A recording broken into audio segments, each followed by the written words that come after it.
ఆంధ్రప్రదేశ్లోని అరకు అందాలు చూడాలనుకునే పర్యాటకులకు ఏపీ ప్రభుత్వం శుభవార్త చెప్పింది. చలికాలంలో అరకులోయ అందాలను చూడడానికి వచ్చే పర్యాటకుల కోసం అరకులోయలో చలి ఉత్సవాలను ఘనంగా నిర్వహించడానికి నిర్ణయం తీసుకుంది. 2026 సంవత్సరం జనవరి 3-4 తేదీలలో అరకులోయలో చలి ఉత్సవాలను ఘనంగా నిర్వహించడానికి ఏర్పాట్లు చేస్తుంది. అరకులోయ ఏర్పాట్లపైన అల్లూరి సీతారామరాజు జిల్లా కలెక్టర్ దినేష్ కుమార్ సమీక్ష నిర్వహించి ఉత్సవాలకు ఘనంగా నిర్వహించడానికి తగు ఏర్పాట్లు చేయాలని అధికారులను ఆదేశించారు.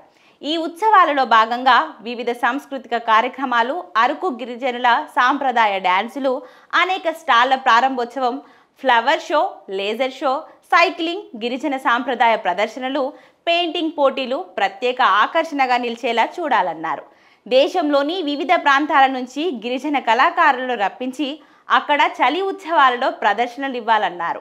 2 రోజుల పాటు జరిగే ఉత్సవాలను ఘనంగా నిర్వహించాలని, ఇందుకోసం అప్పగించిన పనులను ప్రతి ఒక్కరూ సక్రమంగా పూర్తి చేయాలని జిల్లా కలెక్టర్ ఆదేశాలు జారీ చేశారు.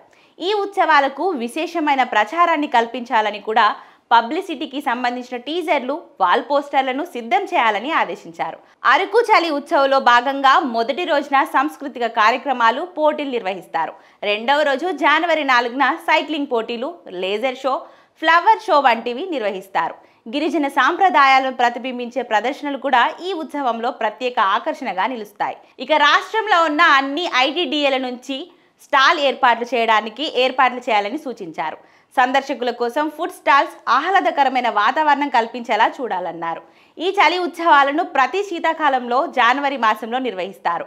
అరకు ఉత్సవ పేరుతో నిర్వహించే ఈ ఉత్సవం పర్యాటకులకు విశేషంగా ఆకర్షిస్తుంది. దీనికోసం ప్రతి సంవత్సరం ప్రభుత్వం నిధులను కూడా విడుదల చేసి అరకుకు పర్యాటకులను వచ్చేలా చేస్తుంది. ఈ చలికాలం అంతా అరకుకు వచ్చే పర్యాటకులు అరకు అందాలను చూసి మైమర్చిపోతారనడంలో సందేహం లేదు.